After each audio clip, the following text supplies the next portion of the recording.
Nedi Herlina, pegawai yang dimutasi tanpa alasan jelas, menjelaskan cerita awal bagaimana permasalahan terjadi antara dirinya dengan Menteri Pendidikan Tinggi, Sains dan Teknologi Satrio Brojonegoro. Rupanya, bersih tegang dirinya dan Menteri Satrio sudah terjadi sejak sesudah pelantikan Kabinet Pemerintahan Prabowo Gibran. Dan bukan satu dua kali tingkah Menteri Satrio yang membuat pegawainya akhirnya memutuskan untuk melakukan aksi demo. Neni mengungkap jika pemecatan dirinya yang terjadi pada Jumat 17 Januari kemarin adalah puncaknya. Dari pengakuan Neni pula terungkap siapa korban yang ditampar Menteri Satrio. Prof. Nizam itu menugaskan saya menjadi tanggung jawab rumah tangga. Nah itu apa namanya? Jadi saya mix gitu loh. Tapi sebenarnya fungsional saya adalah Pranata Humas. Barusan Ketua Pranata Humas sudah WA saya menyampaikan dukungannya, insya Allah katanya. Alhamdulillah. Itu Mbak Alia. Dikti itu Pranata Humasnya itu siapa sih? Jadi kita tuh pejabat fungsional ya, Kang Ed. Kita ada beberapa orang yang sudah Pranata Humas. Ya karena kan ini perubahan nomenklatur ya. Dulu waktu kita jadi Dikteristek menjadi Kemdikbud ya, jadi kita berubah strukturnya seperti itu sih. Oke deh. Ini mungkin awal perkaranya tuh bagaimana sih bisa Kamu belum baca WA saya ya? Tulisan saya ya? Oh, udah sih beberapa. Mungkin bisa itu kan dipecat gara-gara hal sepele gitu. Ya. Iya sampai sekarang. Ya cuma itu aja sih sebenarnya. Cuman jadi gini itu ketika saya menjalankan tugas tapi ya perlakuannya sudah begitu. Ini kesalahan pertama ya, nanti waktu pertama kali. Nanti kalau dua lagi saya pecat kamu. Dari pertama tuh udah begitu gitu. Dari pertama tuh udah gitu. Ya udah akhirnya saya dilungguin sama Pak Sekjen, nggak usah nongol lah gitu. Sampai akhirnya ada banyak kejadian yang namanya ngurusin rumah tanggaan kan ribet ya, banyak hal gitu. Jadi akhirnya sudah teman-teman saja yang melaksanakan, saya disuruh ngumpet lah istilahnya. Tapi ada kejadian lagi. Nah kemudian kejadian itu yang akhirnya kan kita juga ada ketua tim rumah tangga itu ada juga. Jadi suatu saat di rumah dinas itu pasang internet, cuma ya saya kesana kayak itu aja, terlalu malam atau apa gitu kan. Sementara kita kan minta segera karena Pak Menteri maunya segera, kita meminta mereka untuk menyegerakan gitu. Jadi akhirnya sampai malam kan akhirnya itu, tapi jadi marah gitu menterinya. Marah langsung dia nelfon ketua tim saya, kebetulan Mas Angga waktu itu lagi sakit, jadi nggak angkat telepon, itu udah malam-malam.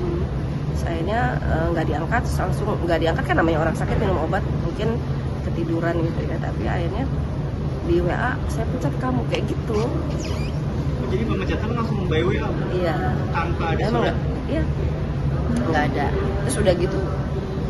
Karena kan kita juga kan dasar hukumnya nggak ada gitu. Udah kita juga akan arahan Pak Sekjen kita yang tetap masuk aja gitu kan. Karena ini justru transisi ini tugas beratnya itu ada di kami di rumah tangga. Kami harus menyiapkan ruangan, pimpinan kami ada sekian banyak gitu. Jadi kita tuh kadang lembur, kadang ini gitu. Kita terus berusaha melayani pimpinannya. Tapi kalau rasanya udah kita buat maksimal, tapi kok saya malah tiba-tiba hari Jumat itu karena mungkin masih melihat saya ada berkeliaran, Bapak Menteri langsung mendatangi saya ke lantai 8 langsung. Ya gitulah kejadiannya dengan tidak etis ya gitu, membentak saya, menyuruh saya keluar gitu di hadapan anak-anak magang kayak gitu, di depan staf saya gitu. Jadi memang sudah luar logika lah menurut saya seperti itu. Soal meja itu gimana? Soal meja itu sebenarnya pengen ganti meja itu, cuman ucapannya adalah tidak menghargai. Kapan sih Bu pemecatannya Ibu Neni gitu? Kemarin hari Jumat. Yang maksudnya yang mengusir ya. Kalau yang memecat mah dari ancamannya sih udah dari tanggal awal-awal Dewada gitu. Ketika persoalan meja itu. Ibu sejak Jumat sampai hari ini sudah ada komunikasi Pak Menteri dengan Ibu? Oh enggak. Berarti tadi katanya sempat ngobrol sama Pak Satrio, itu nggak ada? Oh enggak ada. Nggak ada, saya dipanggil. Nggak mungkin lah ya. Itu juga saya juga kaget juga, beliau datang sengaja mendatangi saya di lantai 8 hanya untuk mengusir gitu. Bu, di spanduk kan ada tulisan terkait perbuatan fisik yang dilakukan ya Bu ya. Kalau itu tuh seperti apa sih Bu? Pemarah itu apa? Iya. Tadi di spanduk. Iya. Ya itu kejadian juga. Jadi itu sebenarnya itu vendor kami, kasihan juga sih sebenarnya. Jadi karena saya sudah tidak boleh sama pimpinan, nggak boleh hadir, ya udah akhirnya kita vendor aja yang maju, yang betulin segala macam. Nah itu sampai kayak gitulah. Vendornya juga hari ini ketakutan tadi menuduh saya. Sudah gitu kan kita bilang kalau ada apa-apa kamu kalau lihat apa-apain direkam aja. Dan sama dia direkam. Itu ada rekamannya itu, makanya nggak tahu udah nyebar kali. Saya kasihan juga sama dianya karena kan keluarganya dia takut dia apa-apain gitu kan. Ditampar gitu. Iya, gitu ya, dipukul apa? Vendor yang masang internet itu berarti Bu? Atau Bukan, yang lain lagi. Oh, lain lagi. Yang masang internet lain lagi, banyak kan kita kalau di rumah tangga banyak vendor-vendor ya. Oh, berarti salah satu vendor ya? Ini Bu. Ya itu. Oh ini rekaman yang ditampar ya? Itu udah nyebar aja, astagfirullah, kasihan itu jangan disebarin, kasihan tadi. Tapi nggak kelihatan muka itu, Vendornya, cuma suaranya. suaranya aja. Jadi tolong dilindungi ya teman-teman, karena dia kan apa? Dia bisa menuntut gitu, menuntut kami yang pegawai itu yang berbeda. Mungkin saya mau merangkum dulu ya pokok permasalahannya, karena kan ini yang pertama itu awalnya itu karena meja itu meja karena maksudnya mejanya nggak sesuai sama yang tuntutan dari itu dari menteri atau dari sekjen, Apanya? maksudnya yang nggak sesuai sama Pak Menteri. dari Pak Menteri. Iya. Nah, Ya sebenarnya itu kan sebenarnya gini, ruangan beliau itu kan sedang kita buat di lantai 10, itu ruang sementara. Ruang Iya. sementara itu bekas ruang dirjen. Nah, itu peralatan itu bekas dirjen dulu gitu. Sebenarnya bukan substansi masalah pendidikan tinggi ya. Saya juga tidak menyangka seperti itu. Jadi hal remeh-temeh gitu, Mbak. Nah, terus ya nggak cuman saya juga kan sebelumnya juga Pak Haris dirjen kami sebelumnya juga diperlakukan sama seperti itu. Pak Lukman, banyak udah korban yang udah dipecat duluan sih itu siapa? Mas Dali sekretarisnya juga kasihan sih karena dia juga orang honorer ya. Ada berapa, kalau dari data teman-teman, ada berapa pegawai itu yang dipecat atau menerima Pertama itu kan Pak Dirjen, kemudian Pak Lukman, terus Dali gitu. Yang terancam ini ya saya lah, sama saya jadi 4. Bu, berarti tadi habis dari masalah meja itu merembet ke hal-hal kecil aja rumah tangga yang menyalahkan ibu begitu. Oh. Sesuai dengan apa yang saya gitu. Pokoknya kalau kalau ajudan juga suka sering bicara juga gitu.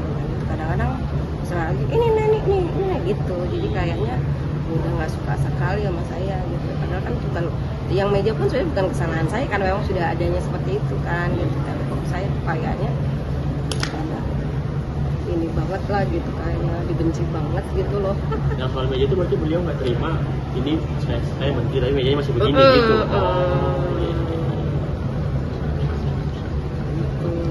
baru setelah meja itu masalah yang tadi wifi, Ya. yang wifi dan akhirnya sebenarnya puncaknya itu pas Masalah wifi akhirnya udah keluarkan WA-nya gini, Pak Sekjen tolong dikeluarkan Mas Angga ketua tim saya dan Neni dari rumah tangga gitu ya, istilahnya dikeluarin lah dari tugas sebagai rumah tangga gitu. Oh, dia minta Itu 3 Desember.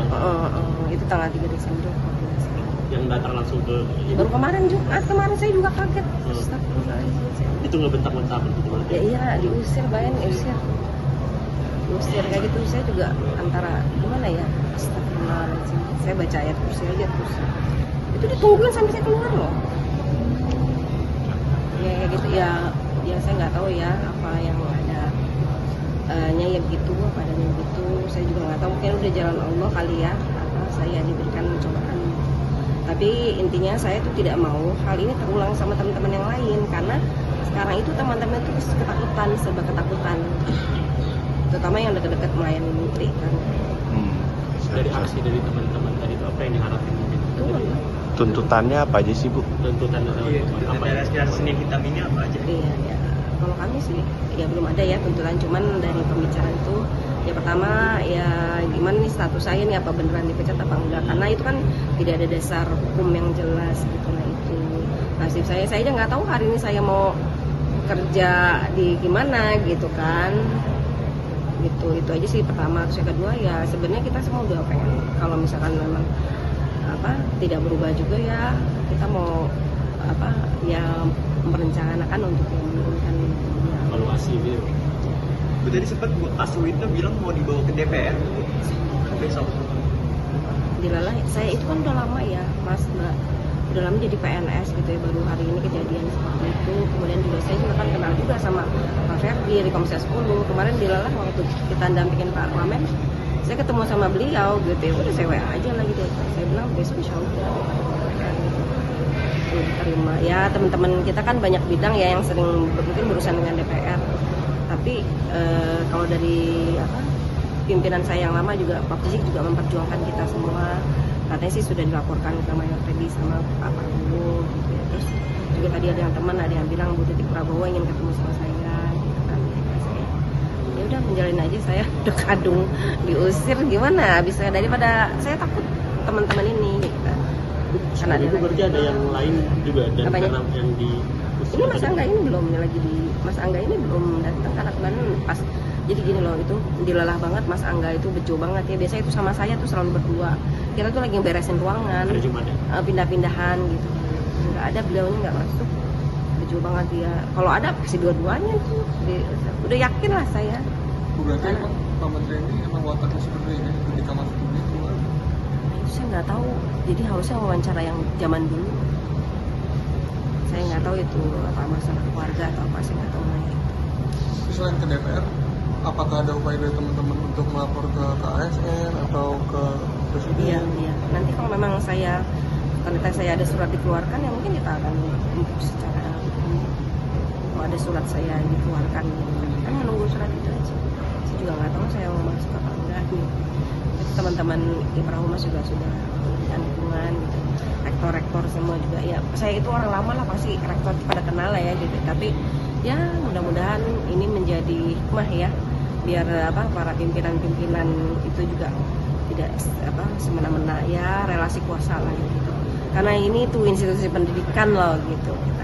Kita aja sama teman-teman selalu berpesan ya, attitude kita tuh yang baik karena kita tuh di institusi pendidikan gitu. Tolong dijaga institusi ini. Tapi ya akhirnya seperti ini lah ternyata. Itu aja sih, mohon doa teman-teman supaya nanti status saya juga jelas gitu, kemudian juga supaya teman-teman juga tidak ketakutan, teman-teman bisa kerja dengan nyaman. Download Tribun X sekarang, menghadirkan lokal menjadi Indonesia.